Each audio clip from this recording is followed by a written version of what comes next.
Kennedy. Kennedy. Kennedy. Do you want a man for president who's seasoned through and through, but not so doggone seasoned that he won't try something new? A man who's old enough to know And young enough to do. well, it's up to you, it's up to you. It's strictly up to you. But it's Kennedy, Kennedy, Kennedy, Kennedy, Kennedy, Kennedy, Kennedy for me.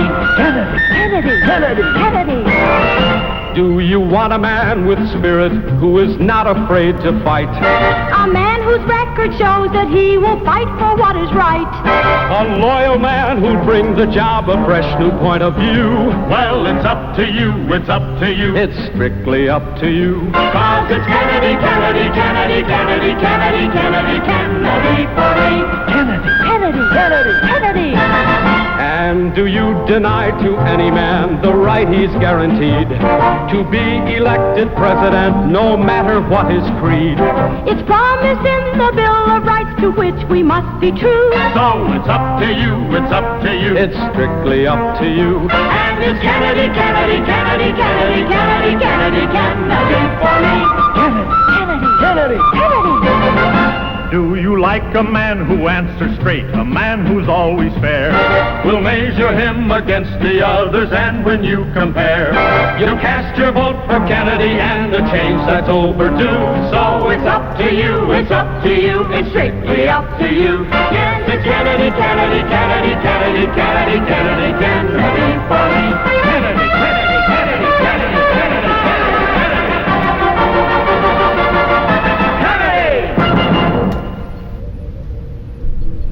It always works better when I have this in front of me. Always. Always. Although, maybe, depending on how you want to look at it, it's better when I don't. I guess it just kind of depends on how you look at it. Anyway, welcome from my humble second bedroom here in the Saucon Valley, part of the Lehigh Valley, the Commonwealth of Pennsylvania, part of these United States, at least for now, North American continent, Western Hemisphere.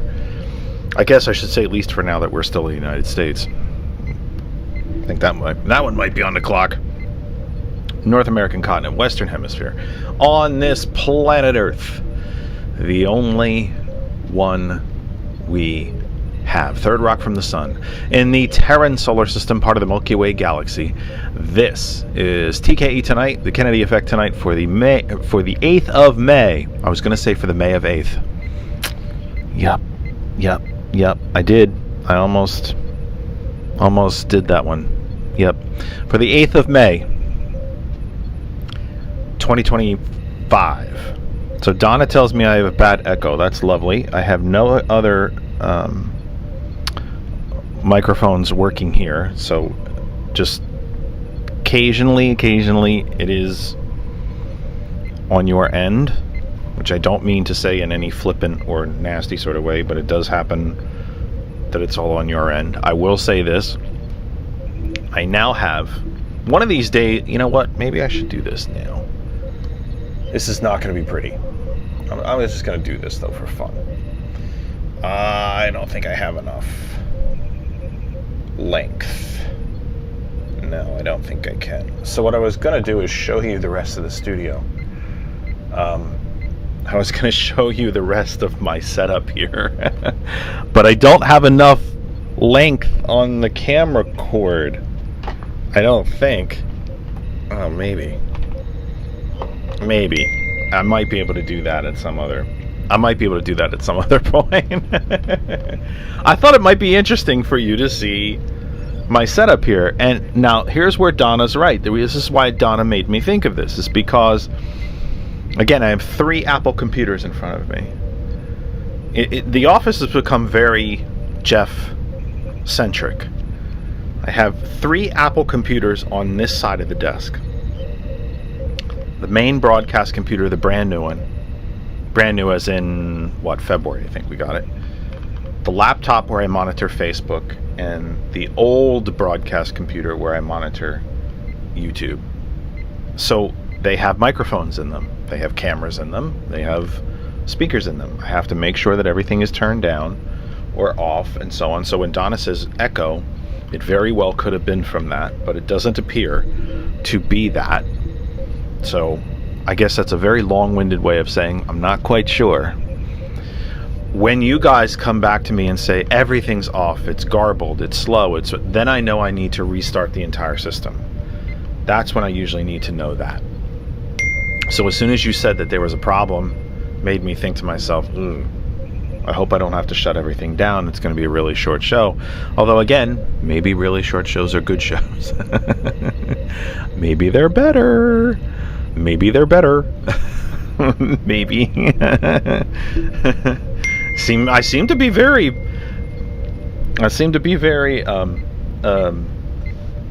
popular when I'm not on the air. Anyway, welcome. We are live right now on the Facebook pages of It's All Good Now.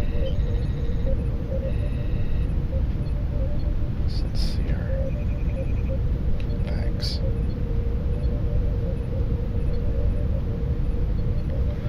Okay. We are live on the Facebook pages of Hot101.net, Ghost Claw Productions, the TCP Media Group, and Our Revolution Pennsylvania. We're live at our home group Facebook page for all things that surround this program, That Other Side of Information. We've also shared the program to well over 100 places across the Facebook universe.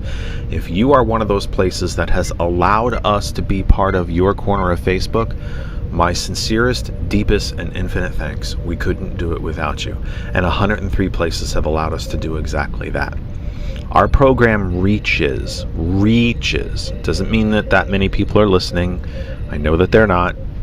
But we reach. We have the potential to hit literally millions of people every single time that we take on to the air between all the various outlets through which we broadcast. And you help us with that. It would not be possible to reach that number of people without your help. We are infinitely grateful to you, deeply and sincerely grateful to you. And we couldn't have it any other way. We're thrilled that you're here. We're also live on 2 YouTube channels, because one, darn it, just isn't enough. The YouTube channel of Ghost Claw Productions Radio, as well as That Other Side of Information, just like our Facebook group. And again, I keep pushing the goalpost back, and I'm not happy about it, but I'm going to keep doing it because I want to hit it. I'd like to get to 1,500, 1,500 people in our Facebook group by my birthday, which is the first day of summer. And that's more than I think I've ever told you in my life about my birthday, because it doesn't matter. It's just a day, but just a day. A day my mother might very well like to have forgotten. Anyway.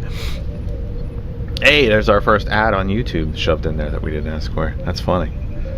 I know the store that's being advertised, though. It's a great electronics store, photography store in New York City, Manhattan, Lower Manhattan, West Village, actually. Chelsea? No, more like Chelsea. Anyway, phone line is open, 267-227-9189, 267-227-9189. We are with you until 9 p.m. Eastern Time. At that point, Randall says I sound very jovial. Have I been to New Jersey for gummies? No, but that's not a bad idea. Watch the news long enough, you need something to get through the day. I'm jovial because I'm exhausted. I returned to work yesterday, and I have only worked 2 full days, and it feels like I have been working for a month. I am exhausted. I am absolutely exhausted, and both shoulders seem to be out of joint, and my back is absolutely killing me. So you're going to see me wiggle around in this chair an awful lot tonight because it hurts and I can't get comfortable. When you have this many ailments, it's hard to know which one to tackle first. But when the doctor tells you have cancer, you kind of do that one first. So now I'm trying to address some of the other ailments. Kidneys, herniated disc in my back. I'm working on it. I'm trying to tick off the list and go down the list. Anyway, let's get to the news, shall we? You did not tune in to listen to me. If you saw the header for the program on Facebook, the headline, I guess you'd say, our topics for tonight. We have a new pope. But we still have the same old would-be king. We'll get to all of that tonight, along with your comments and questions as well. I love the comments in the chat. That's why we have it. Please feel free to ask questions in there as well. If you're not a caller, Donna's not a caller, Junquia is not a caller, and that's fine, by the way. Mine is not to ask you to do something that you don't feel like doing. That said, please drop questions in the chat if you have questions about any of the goings on of the day. If you want to question something that I said to you because you don't believe it, you don't think I'm right, drop it in the chat. I will answer your questions. I absolutely will. Junquia just asked me, "You're fatigued right now?" as a question. I am. I'm absolutely exhausted. I could fall asleep probably in about 5 or 10 minutes. My big plan after the show is over is to go downstairs, drink a little bit of chocolate milk because I happen to love it like a child. I love it. And it kind of settles and calms everything down, and then I'm climbing into bed, and God willing, I will sleep straight through till 6 o'clock tomorrow morning when I have to get up for work. Anyway, we have a new pope from the Associated Press. There we go. Robert Prevost, the first pope from the United States in the history of the Catholic Church, takes the name Leo the 14th. I think it's 14th. Crikey, I've forgotten my Roman numerals. X I know is 10. When the I is before the V, that means a minus, so 4. So should be 14th. I think I'm right. Randall will correct me. George should be here to correct me. He is not. I actually don't know where George is tonight. He hasn't answered my text or anything today, so he's probably working at his mother-in-law's. He does so much work at her house to make her life better. The man is absolutely selfless. He is beyond selfless. I don't know what I have brought to this friendship that he sticks around, but boy, man is absolutely selfless. Dateline Vatican City. This is written by Nicole Winfield and Vanessa Guerra of the Associated Press. Donna tells me it is the 14th, so I remembered my Roman numerals. I never took a Latin class, and I really don't know Latin any more than some of the phrases that we use, e pluribus unum, things like, carpe diem, things like that. But I remember that we very intentionally learned Roman numerals. I think because they still use them on clocks and things like that. But we spent time in our math class learning Roman numerals. So I was very happy that I remembered my Roman numerals. Thank you, Donna. I remembered my Roman numerals.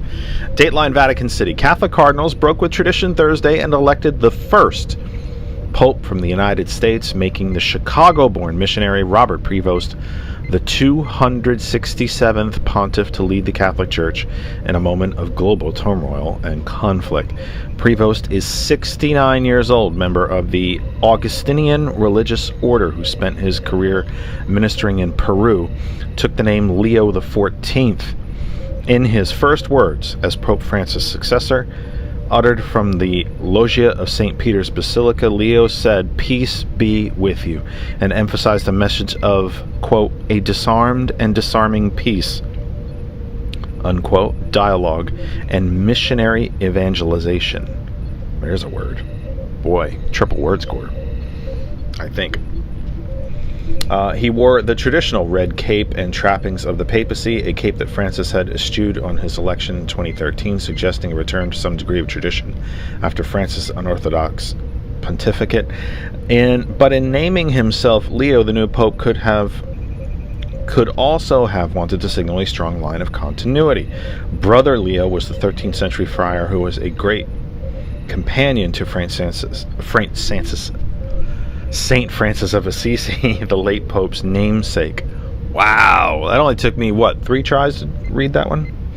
Quote, "Together we must try to find out how to be a missionary church, a church that builds bridges, establishes dialogue, that's always open to receive, like on this piazza with open arms, to be able to receive everybody that needs our charity, our presence, dialogue, and love," unquote, Leo said in near perfect Italian. Prevost has been a leading candidate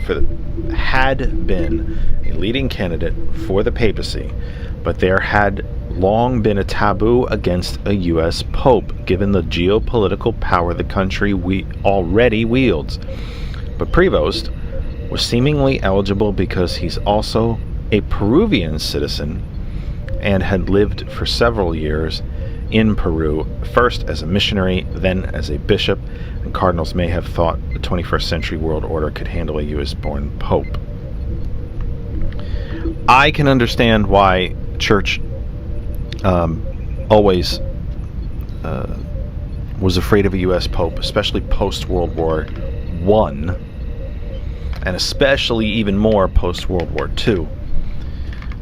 If, however, that supposition, and I do believe that it is supposition, is correct, that the Catholic Church had always shied away from a U.S.-born pope because of putting too much power in the seat of the United States, logic would then dictate that the Catholic Church no longer thinks of the United States as the power broker we used to be.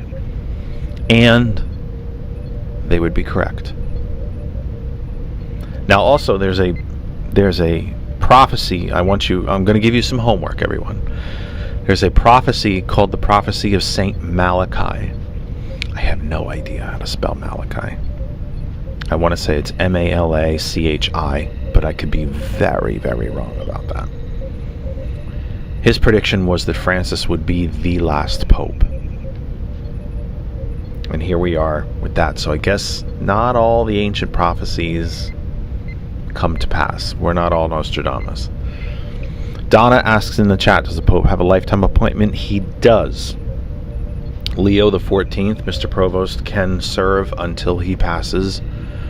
I believe Benedict did resign because he literally retired. He was the first Pope to resign in, I believe at the time that he did it, was the first one to resign in either 600 or 800 years. I suppose Mr. Provost could resign at some point if he chooses to retire and wants to live the remainder of his life not working, like we kind of all wish we could do, but don't. Francis chose not to do that, even though it was suggested that he might want to think about it, given his was a pretty rapid decline in his health. But yes, Pope can serve until he dies. And it is, of course, was I right? I was right. I spelled Malachi correct. Wow. I can't read, but I remembered my Roman numerals, and I could spell Malachi. Proper. The new Pope served for 2 decades in Peru as a missionary, later as a bishop there, before moving to the Vatican to serve Pope Francis, says Randall in the chat. Again, we read in the article that there's a possibility that some of the cardinals didn't even look at Mr. Provost as an American as much as they did a Peruvian. I guess you could make an argument to second South American Pope. He was very close to Pope Francis, but yet seems to have a vision and a plan, if you will, all of his own.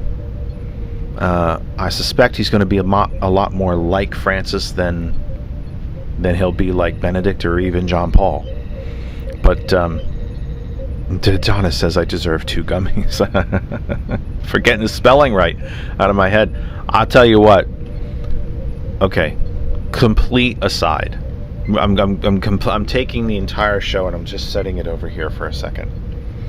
I don't take gummies for anything.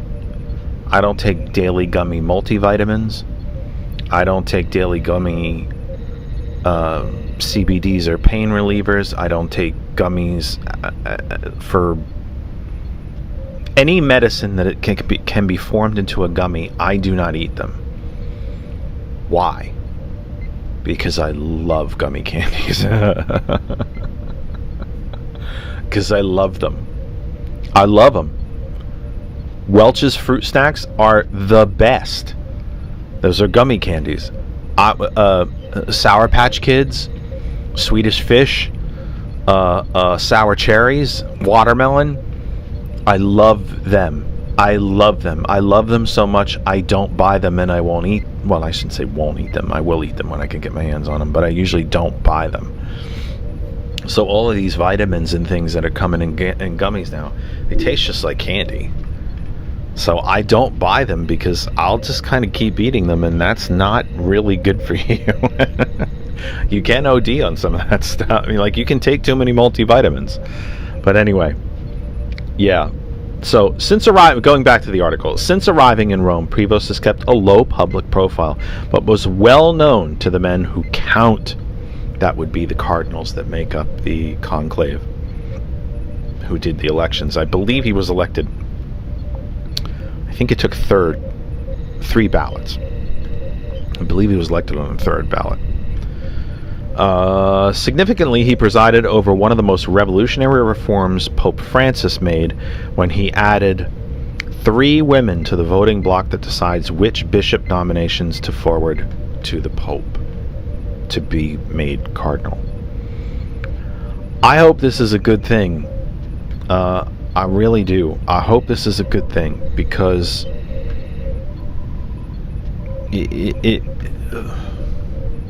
I've told you before, and none of you have to agree.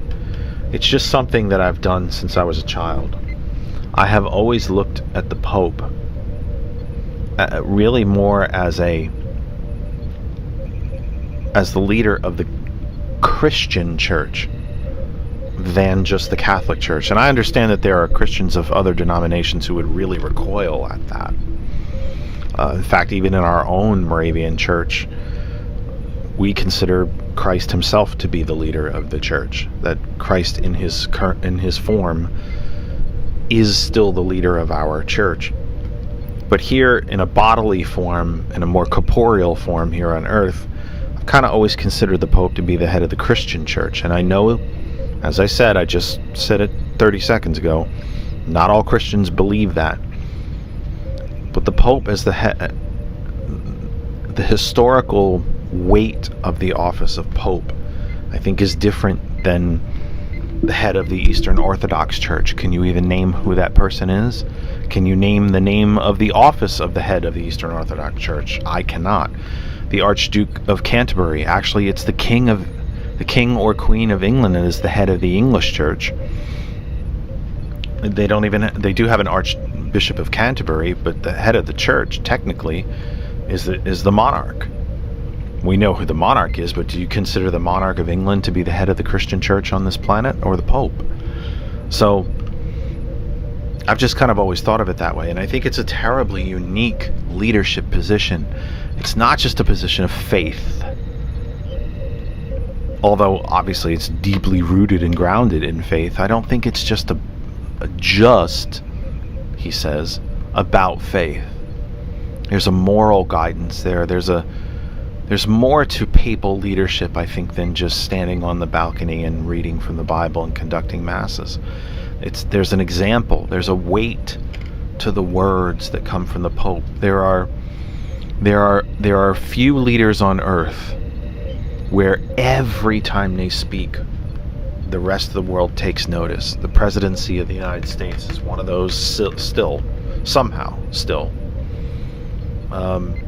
There are certain heads of state around the world that, they're, even if they're no pun intended, pontificating about sports, we tend to listen. And the Pope is one of those global leaders. When he speaks, we listen. And I hope that this Pope will continue to be progressive. I hope he will continue to lead in the fashion that Francis led. His opening words, of course, mean everything. That he wants the church to reach out to people and to serve in the way that Scripture says. Feed the hungry, house the homeless, clothe the naked, take care of children, welcome the immigrant. Like man cannot serve 2 masters, God and money. So I look forward to see what's ahead. I'm optimistic about it. I think it's a good thing. It should be a sense of pride for the United States that the first American-born Pope has been named. It should be a hell of a sense of pride for Peru, for a man who spent half his life, it sounds like half his life there, ministering. So here's a man who's ministered to people. He's reached out to these troubled and wanting communities, and he knows what it means. I think it's great. I did not know that he was a leading candidate, because every time you see these kind of horse race sort of, God, there was even odds on it, which is repulsive in and of itself, to think that there were betting odds on who was going to be the next pope. But there were, and every time one of the news channels would, here's the leading set of contenders to probably be the next pope, I didn't see his name there. So the article does not make it sound as if he came out of nowhere, but it does make it sound like it was a bit of a surprise. He wasn't a complete unknown, but they didn't think he was going to be the next pope either. So I just, for whatever I think, it's a good thing.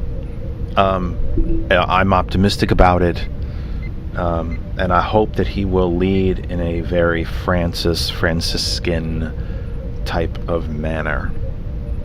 But what do you think? Are you optimistic? What does it make you think? From the Associated Press, back into more mundane news.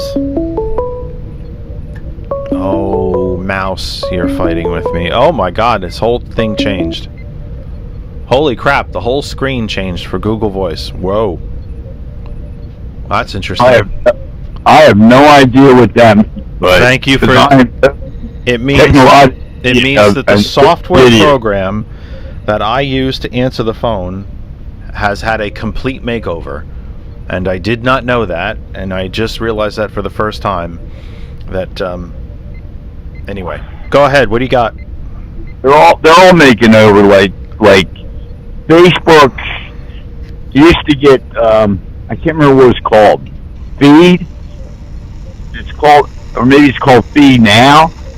They're all changing constantly. But anyway, what do I got now? Yeah, darn it. What do you got?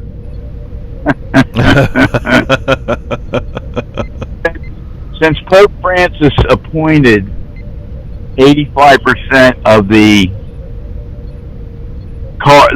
bishops that Yes. voted today, The Cardinals, yes. Excuse me, the Cardinals. I think it Yeah. was. I think he appointed 100. I'm just one of those lonely Presbyterian Protestants. I think I'm working. I'm doing this from memory. So if I'm wrong, anybody in the chat, feel free to have a go at me. I'm doing it from memory. I believe he appointed 113 or 115 of the 133 that were eligible to vote. So yeah, he definitely, and greatly expanded the number of Cardinals who were eligible as well. Yes. Although, if you were 80 or beyond, you were not allowed to vote. Yep. Because that's an interesting thing, isn't it? Yeah. Was going to turn another day or two 80. Yeah. But started at 79. They were going to let him finish. It took 30 days to get a 2/3 vote. In any case, I like the fact, number one, he is undergraduate. He got his undergraduate degree in mathematics from Villanova in Philadelphia. Yeah. Yeah. Yeah. You're talking my town down here. Yep. I saw a lot of that online today. Yeah. Absolutely. And I can't tell you how many Villanova Democratic Committee people, friends, are just absolutely wowing because they graduate from Villanova. Well, you know what, Randall? I don't know what the rest of you think, and that's why the chat is open. Please throw your comments in the chat. Let us know what you think. One of the interesting things, I think one of the unique things about especially the last two popes is how ordinary of persons they have been. Does that make sense to you? Do you know what I'm trying to say? I'm not sure I'm saying it well, but I'd say They've been ordinary guys. They've been ordinary people. They've been called to an extraordinary life and led themselves into an extraordinary life, but they came from very humble beginnings. And I think that's quite interesting, because not all popes have, certainly back into the into the Roman and post-Roman and Dark Ages area. They were people of royalty. They were rich people usually, but these last two popes for certain, and I think John Paul to a great extent as well. They were normal people, if that's the right way to say it. They were kind of ordinary people who led extraordinary lives and did not seem to forget where they came from, so to speak, when they reached the pinnacle of the life they have chosen. There's nowhere higher to go in the Catholic Church than Pope. I mean, that's it. There's nowhere higher to go in American politics than the presidency. There's nowhere higher to go in global politics than probably the Secretary General of the United Nations. So you reach these heights, and there's nowhere left to go. And for people of such normal, such kind of everyday folk means to reach that level is really, it's kind of, again, I think it's hopeful. I know other people don't think it's hopeful, especially if you're not a person of faith, but I find it to be hopeful. I find it to be incredibly hopeful, and again, I'm not a Catholic, but I am a Christian, and I think he's, Pope Francis did extraordinary things as Pope. Mm-hmm. And I love the fact that he actually, would meet with President Reagan in his first term and criticized him for his behavior towards immigrants, towards the poor. And I think this new Pope is going to follow in those types of footsteps. Maybe not as quite a humble way as Pope Francis did, but I think he is going to follow and stand up for the poor, the working poor, middle class around the world, and everyone is equal. I don't care if you got $1 billion. If you read your Bible, you will be the last, unless you give that $1 billion away, you will be the last to ever be able to thread a needle,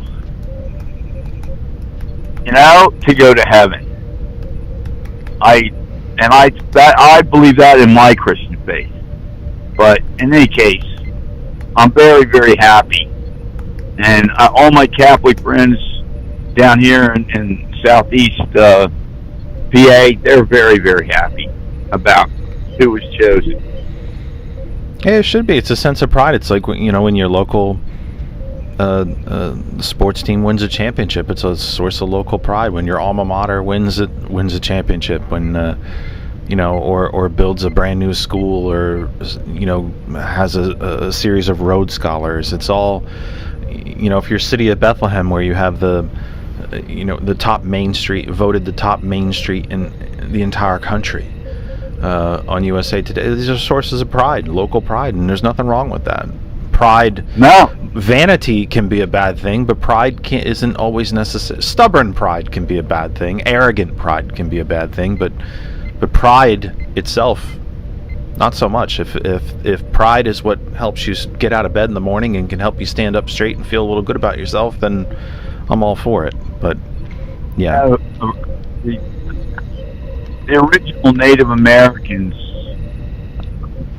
the Eskimos, the Nooks, up in Alaska,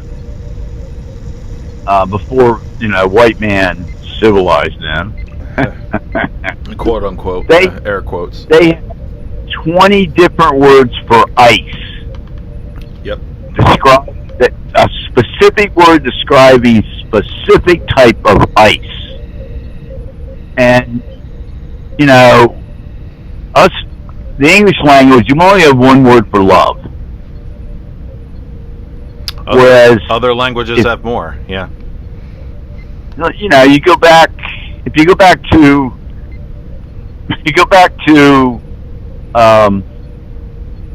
St. Paul, being educated and knowing Greek, Latin, and Hebrew. There's many different words in Greece, ancient Greece, have how to describe love. You know, love, different types of love. Mm-hmm. But English only has one word, love. You know, and I always, you know, when I was doing my college education, and taking all the religious courses I took, I always wondered about why do we only have one word for love? Yeah. You know. How are you feeling? I'm doing good today. Okay. Andrew's got to go back for her work injury on Monday, so Right. it's going to get hit here getting rides to and from operations and doctor's appointments and stuff, but because I can't drive. Right. I can't drive. And then she's going to leave me. Ah. She's going down by Amtrak train to Richmond, Virginia. My youngest daughter is having my third granddaughter, and has to be cesarean because it's breech. Right. So Going she's down gonna go help out. Train to spend a week and a half down there helping her. Well, you know, you always got friends here. You hang in with us and call us, and we'll help you pass the time. No, time doesn't go any slower than it does on this program, I'll tell you that. So, what are your feelings about the wannabe king that's in actuality is already king because he's adopted or put into effect such a big part of Project 2025? Yeah, about 2/3 of it, and because Congress has abdicated almost in nearly all of its constitutional responsibilities.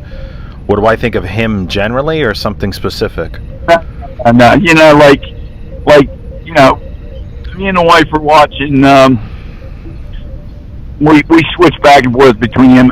And I like MSNBC. She likes CNN, but we always watch every night World News Tonight on ABC. Mm-hmm. Of course, tonight it's all essentially the Pope. Right. They mention the snippet, though, you know, that, here's his first trade deal with Great Britain. And it's not a trade deal. No. A trade deal would have to be approved by both Britain and Congress. Right. The Senate specifically as a treaty, yeah. I said to my wife, I said, you're breaking up on me. You really? Break that deal in 6 months. You're breaking up on me, brother. I'm losing you. He'll break that trade deal in 6 months. Yeah, somehow they signed some kind of deal, but the tariffs, there's still a 10% minimum tariff on all goods. I don't. Okay. The man is so in love with tariffs. If we talked dirtier on this program, I'd say that there was one tremendous amount of, you know, he's got real love for tariffs, and too bad he doesn't understand them. What a shame. It's too bad he doesn't understand them, and too bad he has no fundamental understanding of how they work, because if he actually knew how they worked, I think he might actually reestablish the tariff system we had before Reagan, the one that Reagan completely dismantled, which led to the wholesale offshoring of the American industrial complex off to China. So I think if he actually understood how they worked and how much good they could probably do, but then, you know, there's some evidence that if Trump knew he could actually do good, he'd do the reverse. But that's a whole different thing. I wasn't actually going to talk about this, but I did post it in the Facebook group, and I hope people will go and read it. And if I can, maybe I can open it. I don't know if I can open it. I hope I can. Oh, I hate doing this stuff on the fly. I posted in the Facebook group. This is an opinion piece from the New York Times. It was published today. And I don't know. Okay, it's not going to let me open it. It's not supposed to be behind the paywall. But it does seem if I don't give them an email address, they're not going to let me read. So let me, I'll see if I can get past it. I'm not sure if I can. No. Well, it's going to stop me. But anyway, it's very, very interesting. I have talked on this. I'm going to let you go, my friend, because I'm going to get back into the news here. Yeah, just real quick. He graduated MBA, supposedly took all the tests from University of Penn. Yeah. He and the Wharton School. He didn't damn thing about economics. Maybe he learned some things about real estate. Your phone is awful. More in Economics 101 as a sophomore in college than he has ever learned about economics in his life. All right, I got to let you go because your phone is... I'm getting about every third word. Phone was awful. Awful. I'm not sure if you're in a bad part of the house or if we're getting storms. We are expecting storms tonight, by the way, again. I'm having trouble getting into it. If you have an account with the New York Times, it might be one of the free articles that you can get through their website as well. On this program, we have talked a lot about the fact that, well, I consider it a fact. Yeah, Sherry's saying, can I find the article on some other site? It's a New York Times opinion piece, so no. There's nowhere else to find it. It's a New York Times opinion piece. Or unless you're talking about if someone else had reposted it, I would have to do a deep search for that. I'm not even sure if I would know how to search for something like that, but maybe if there's another news site that has reposted it, I'll try to take it from them. You're right. But as soon as you tap on it and you go to New York Times, it asks you for an email address. You can create a free account. I probably should. I'd probably get 5 free articles a month or something silly like that. Or one of them, actually, the local newspaper here, the last local newspaper here, is a complete paywall. You can't get a single. You pay them or you get absolutely nothing. They don't even tease you with articles. But we've been talking on this program since Trump's re-election that's the end of it here. That's the end of democracy here. We are a fascist nation. And I got a lot of blowback for that. We still have a Congress, we have elections, yeah, they have elections in Hungary too. Viktor Orban and his party, of course, win all of those elections. But they have elections. Russia has elections. China has elections. So that is not a prerequisite for democracy. Especially after Trump's installation on January 20th, just over 100 days ago, I said that's it. We're going to celebrate 250 years in 2026 of the Declaration of Independence, of American democracy, except that we didn't make it for 250 years. We really only made it 248 and a half. And here's I don't think I'm that smart. I certainly don't think I'm any smarter than any of you. I don't think I'm better than any of you. I do this for a living, so I think I'm better at radio and television because I've been doing it since high school. I think I'm a bit more experienced in politics, but am I smarter? Am I actually smarter or better than any of you? Not in any way, shape, or form. But I do kind of give myself quiet little pats on the back occasionally when something like this comes off. I was able to read a couple paragraphs of this through the New York Times app that I have, which is interesting why it won't just open the article in the app for me at this moment, but the headline, the main question of the opinion piece is, how will Americans know when we have lost our democracy? The headline, I guess, or title of the opinion piece is, no one has ever defeated autocracy from the sidelines. The first couple paragraphs give you the sort of textbook sort of, how do you know you're in a fascist society? Well, they attack the judiciary, they attack the media, they other groups like trans people, meanwhile making themselves fabulously wealthy. We're already there. How will Americans know when we've lost our democracy? We already lost it. You may not think so. You may not think it's that serious, but we already lost it. It's already gone. The judiciary is now something Trump only pays attention to when it's convenient. He told Kristen Welker on Meet the Press he's not sure American citizens deserve due process. He's not sure that he, as the chief, what the Constitution describes as the chief law enforcement officer of the country,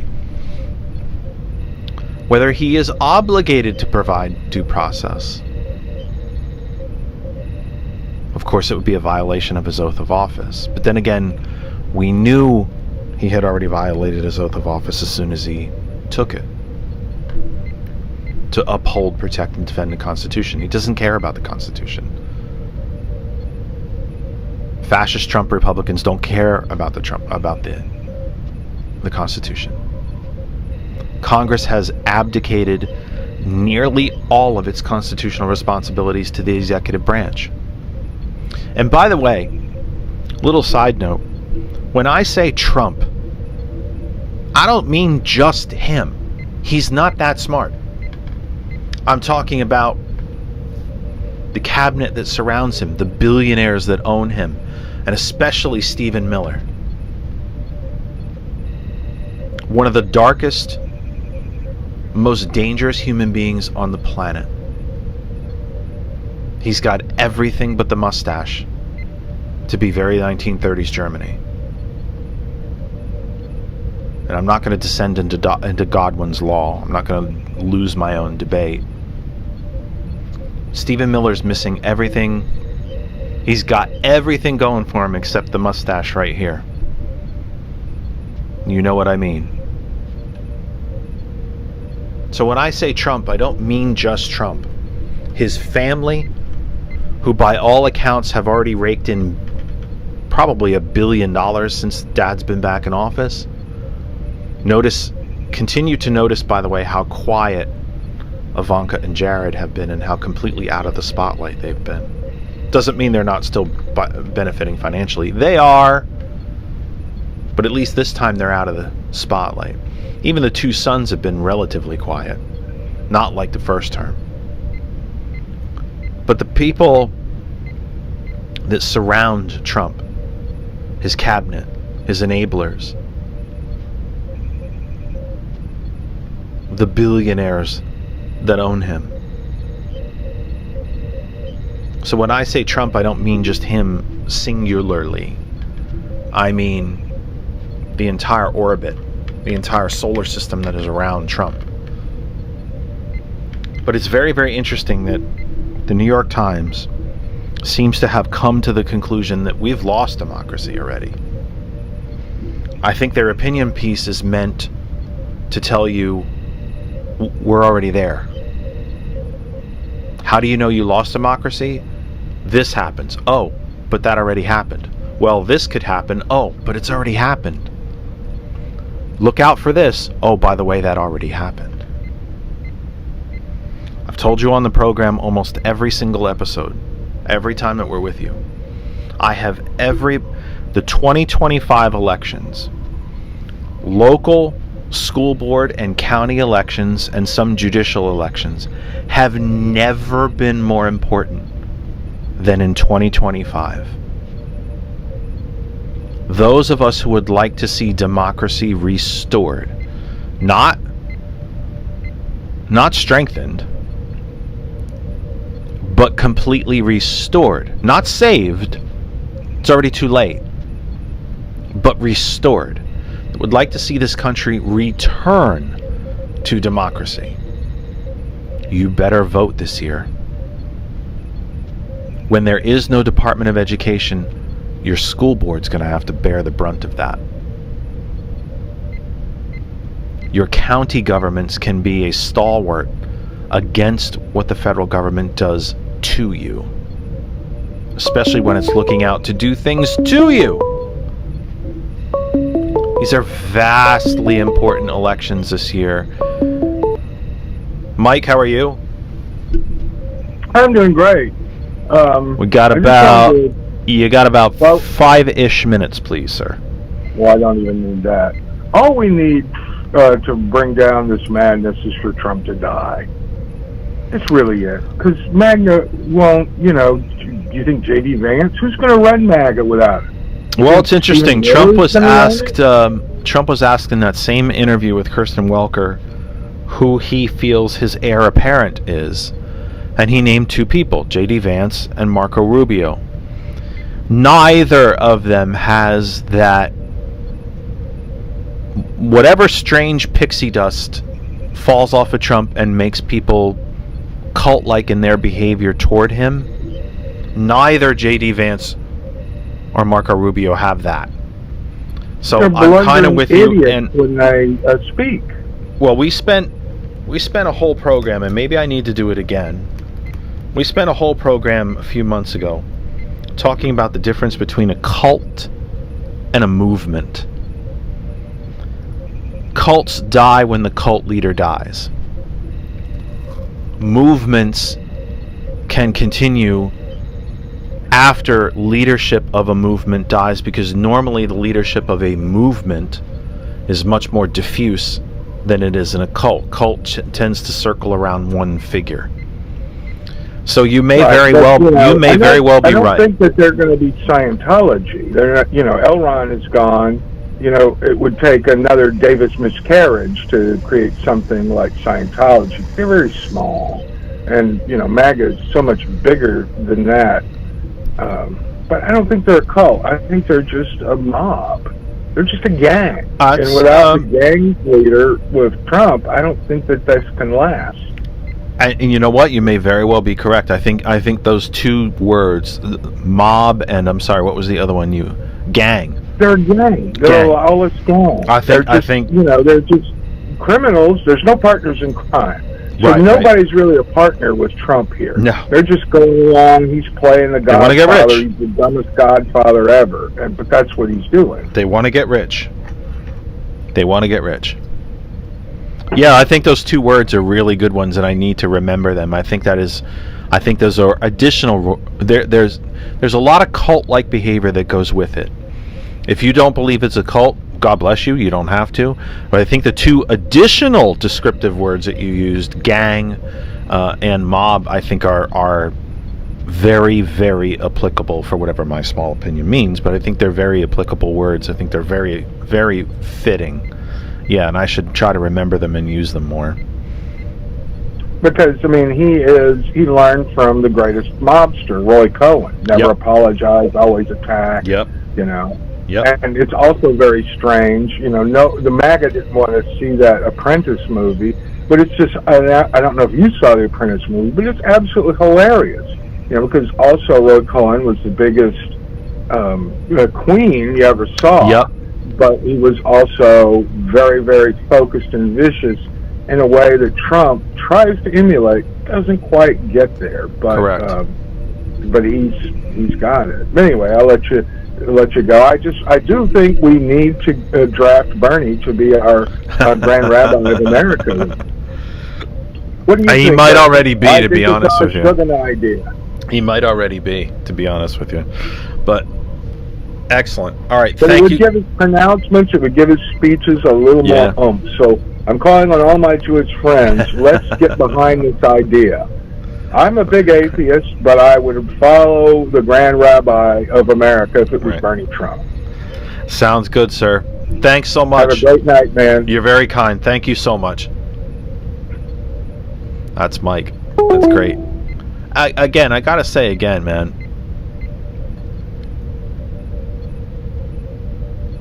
I say it a lot.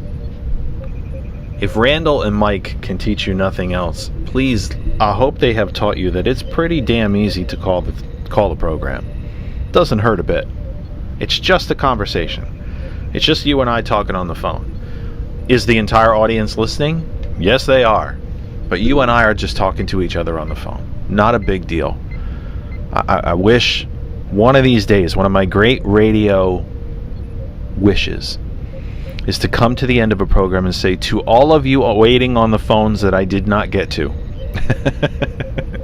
It's one of my great wishes in radio to say that at some point, to say to all the folks I wasn't able to get to on the phones tonight, one of these days. I want to close with one quick story. FEMA's acting administrator replaced a day after his congressional testimony from the Associated Press, Chris Majirian and Gabrielle Anguera. The Federal Emergency Management Agency faced fresh upheaval Thursday, just weeks before the start of hurricane season, when the acting administrator was pushed out and replaced by another official from the Department of Homeland Security. The abrupt change came the day after Cameron Hamilton, a former Navy SEAL who held the job the last few months, testified on Capitol that he did not agree with the proposals to dismantle the organization that helps plan for natural disasters. So here's the deal.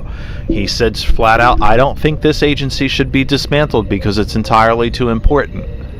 So Trump got rid of him. He didn't fall in line. He didn't bend the knee. He wasn't sufficiently, quote unquote, loyal.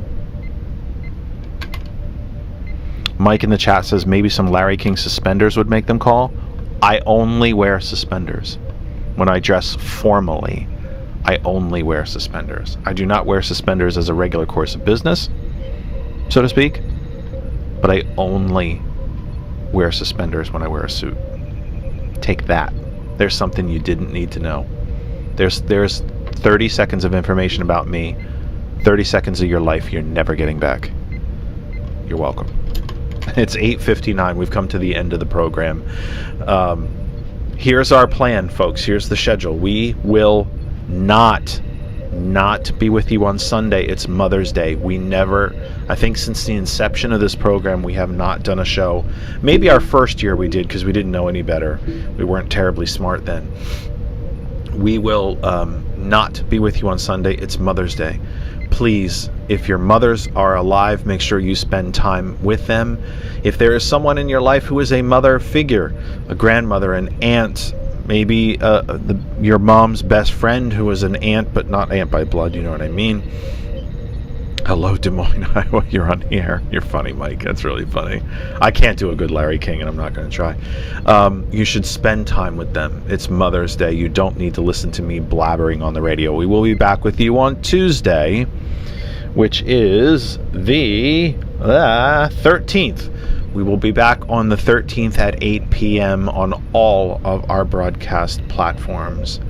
For everyone at hot101.net, the music returns right now to DJ Lex, DJ Earl, and the entire hot101.net family.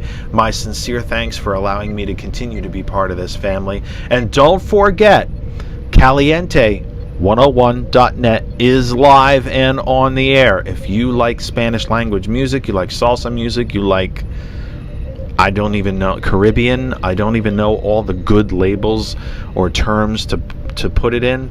If that's your style, Caliente101.net is for you. Check it out, both Hot101.net and Caliente101.net for DJ Lex, DJ Earl, and all of the DJs in the Hot 101 and Caliente101.net families. Thank you so much for allowing me to be part of this Hot101.net family. There's nothing like it on earth. You need to be listening to Hot101.net.